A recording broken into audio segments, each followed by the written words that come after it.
qui est formidable à Paris, c'est que l'on peut passer à côté de certains bâtiments sans imaginer un seul instant ce qui se passe derrière les murs.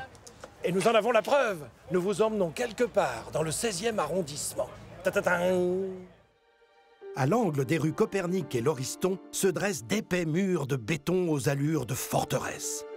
De l'autre côté des murs, de longs tunnels entièrement voûtés de plus de 6 mètres de haut nous dévoilent un dédale de ruelles très étroites, et c'est à 55 mètres au-dessus du niveau de la Seine que ce lieu nous livre enfin son secret. Nous voici au réservoir de Passy, l'un des principaux lieux de stockage d'eau non potable de Paris. 3 immenses bassins remplis d'eau, totalisant 60 000 mètres cubes, ont été construits à partir de 1858 et servaient à l'époque à alimenter les fontaines.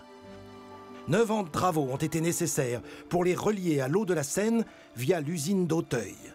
À la fin du 19e siècle, avec les avancées scientifiques de Pasteur, on jugea l'eau relevée de ces pompes impropre à la consommation et décida de séparer à Paris les réseaux d'eau potable et non potable tels que nous les connaissons aujourd'hui.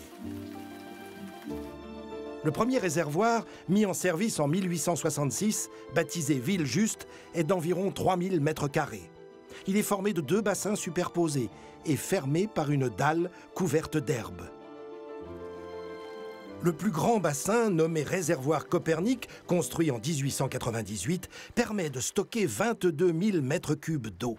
Enfin, cet espace qui représente une superficie de 13 000 mètres carrés, situé en plein cœur du 16e arrondissement, constitue aujourd'hui une sorte de lac artificiel avec un écosystème soigneusement entretenu et très apprécié pour la sauvegarde de la biodiversité. Ces réservoirs servent désormais à alimenter les cascades du bois de Boulogne, mais aussi à nettoyer les rues, les égouts et à arroser les parcs et jardins de tout l'ouest parisien. Et l'utilisation de cette eau non potable est un formidable atout environnemental et surtout c'est bon pour la planète.